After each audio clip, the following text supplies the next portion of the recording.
Information security has grown to be a colossal factor, especially with modern communication networks, leaving loopholes that could be leveraged to devastating effects.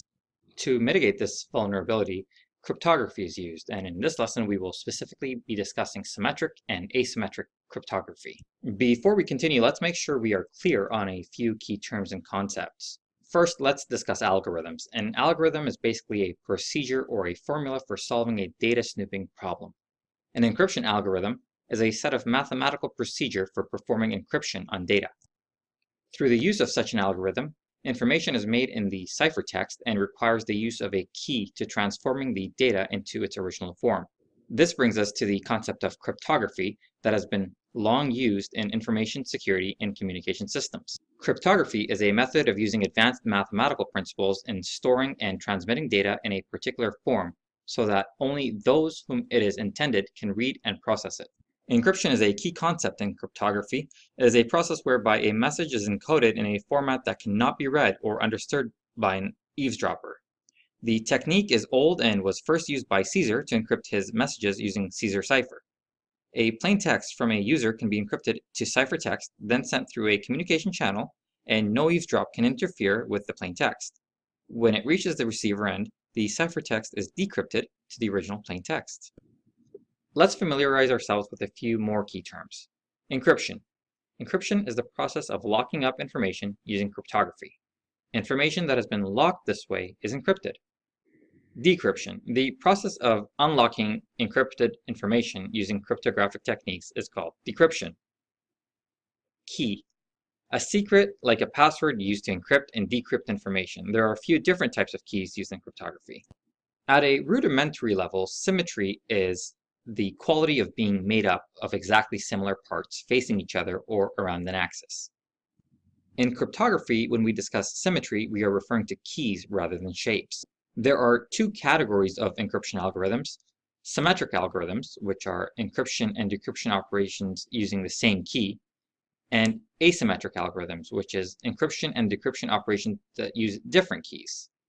We will first discuss symmetric encryption. This is the simplest kind of encryption that involves only one secret key to cipher and decipher information. Symmetrical encryption is an old and best-known technique. It uses a secret key that can either be a number, a word, or a string of random letters. It is blended with plain text of a message to change the content in a particular way.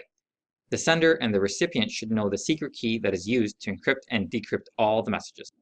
Blowfish, AES, RC4, DES, RC5, and RC6 are all examples of symmetric encryption.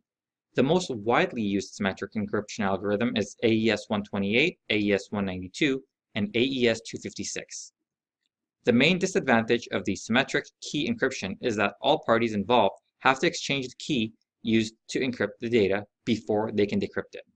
Symmetric encryption does provide some unique challenges, however. Let's say that Alice and Bob want to communicate with each other. If they both know the same shared secret, they can use it to exchange encrypted messages with each other. This works great when we only have two people involved. They can simply agree on an encryption key and then use it to communicate with each other. If we have three people involved, now we need to change things up a little bit. Alice and Bob can still use the shared secret key to communicate with each other privately. But now Charlie joins the picture and wants to be able to communicate with Alice and Bob. Each person in the group wants the ability to communicate privately with the other member of the group. Alice already has a way to communicate privately with Bob, but then we need to add a second key that allows her to communicate privately with Charlie. And we still have a missing link here. Bob and Charlie don't have a way to communicate privately. We have to add a third key that allows those two to communicate with each other.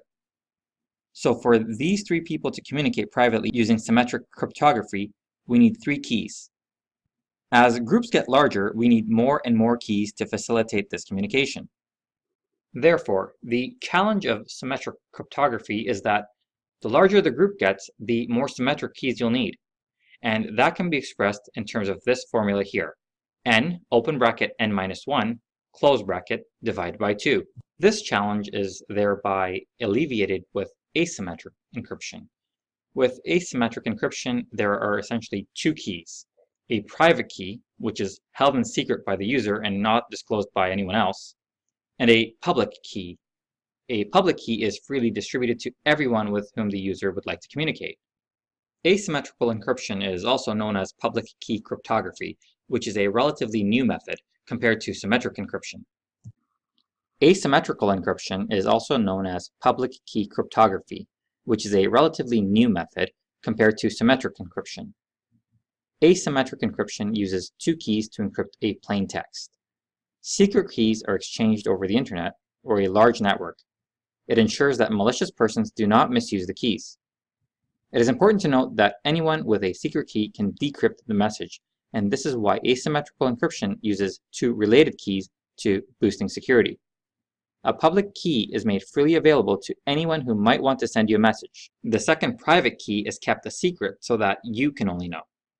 A message that is encrypted using a public key can only be decrypted using a private key, while also a message encrypted using a private key can be decrypted using a public key. Security of a public key is not required because it is publicly available and can be passed over the internet. Asymmetric key has far better power in ensuring security of information transmitted during communication. Asymmetric encryption is mostly used in day-to-day communication channels, especially over the internet. Popular asymmetric key encryption algorithm includes RSA, DSA, and elliptic curve techniques.